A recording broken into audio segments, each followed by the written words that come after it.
सभी शिव भक्तों को जय भोलेनाथ की।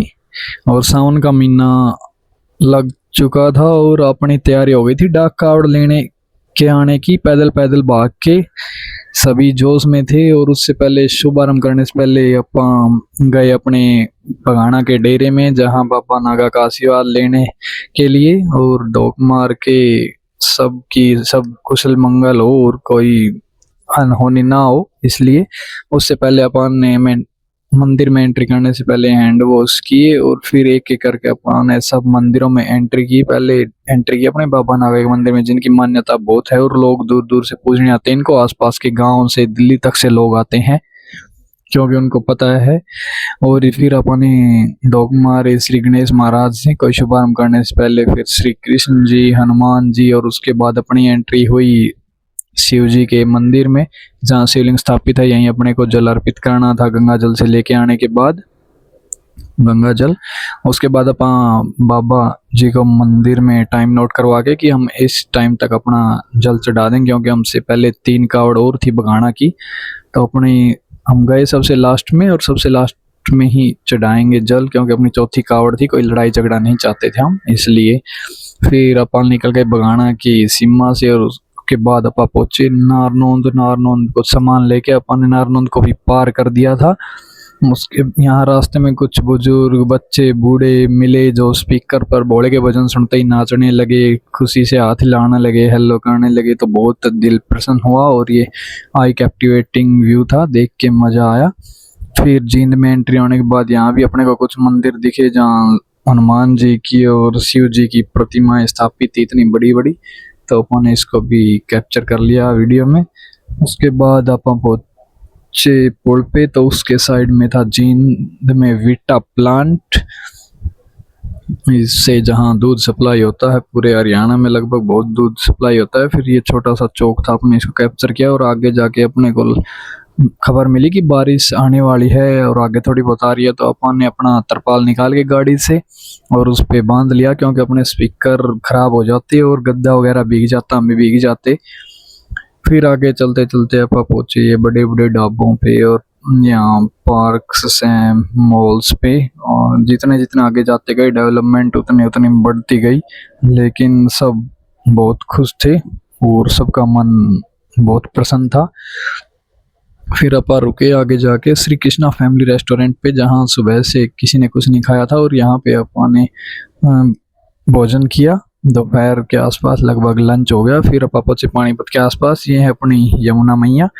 तो इनके दर्शन हुए, इनके ऊपर से गुजरते हुए अपन निकले आगे और देखिए कितने जगह में फैली है यमुना मैया। फिर जाते जाते आगे बहुत ही मनमोहक दृश्य हुआ, जहाँ खेतों में से गुजरते हुए पूरी ग्रीनरी थी और ग्रीन लश फील्ड एरियाज थे। और ये बहुत ही मैस्मराइजिंग व्यू था, जो अपने बहुत ही अंदर से सुकून दे रहा था कि क्या गजब का व्यू है। उसके दौरान अपन ने कुछ अपनी यार दोस्तों के साथ भी फोटोज क्लिक की और अपनी भी की, क्योंकि मेमोरीज के लिए यही याद रहती है, मेमोरीज।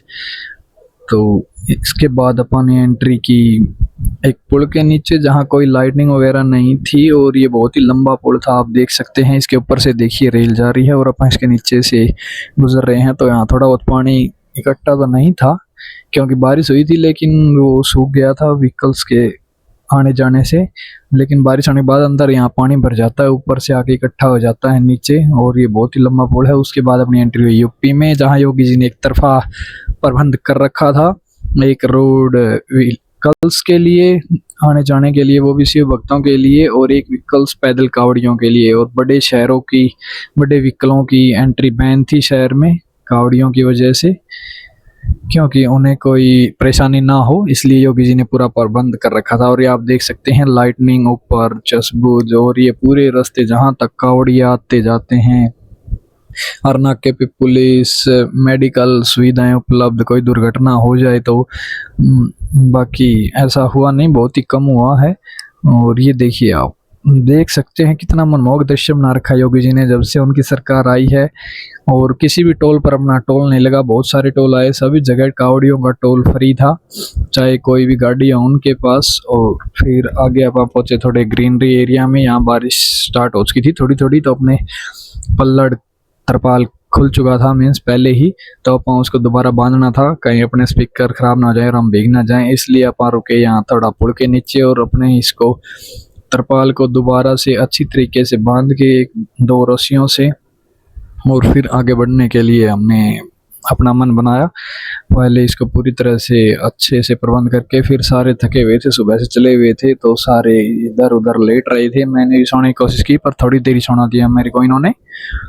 फिर ऊपर था पुल और वहाँ पे था एक लोहे का बड़ा बैरिकेड ऊपर, तो उसमें उसकी ऊंचाई थी बस 12 फुट, तो वहाँ से अपनी गाड़ी निकल नहीं सकती थी, इसलिए अब खोल भी नहीं सकते थे इसको, क्योंकि स्पीकर और सब बांध रखे थे तो बहुत दिक्कत होती, टाइम बहुत लग जाता, पहले ही लेट हो चुके थे पहुंचने में। तो किसी ने बताया पुल के नीचे से रास्ता है तो भले थोड़ा रिस्क है, गाड़ी धस सकती है, नीचे नदी है छोटी सी, तो अपन ने रिस्क लेके सबको उतार दिया पुल पे, कहा तुम पैदल क्रॉस करो हम नीचे से निकाल के लाते हैं। तो 2-3 ही बैठे थे इसमें, फिर नीचे से लिया, लेकिन अपनी गाड़ी धसी नहीं क्योंकि यहाँ पुल के नीचे पत्थर पड़े थे पानी में, पत्थरों की वजह से जमीन धसी नहीं, तो इसलिए अपन बच गई, वरना जमीन धस जाती नीचे तो गाड़ी भी धस जाती और अपने को बहुत दिक्कत होती यहाँ पे जाने में, तो इसलिए बच गए। भोलेनाथ ने हमारा साथ दिया पूरा अच्छे से।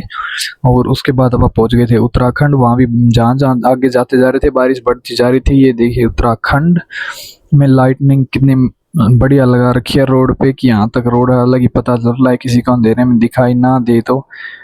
और उसके बाद अब अपने को उत्तराखंड में बहुत जगह रोका गया, लेकिन कहीं कहीं फ़ोन करके लिंक लगा के अपना एंट्री हो गई उत्तराखंड में, और डाइवर्ट कर रहे थे पुलिस वाले, यहाँ से नहीं वहाँ से, वहाँ से नहीं यहाँ से, तो बहुत दिक्कत हुई, लेकिन काम चल गया। लिंक लगाने से, 1-2 जगह फ़ोन करवाने से अपने महाराज जी को, उनकी बहुत पहुँच है, वो जुन्ना अखाड़ा के हेड हैं पूरे ऑल ओवर वर्ल्ड के, जो हमारे डेरा में बैठते हैं बाबा मोहन भारती जी।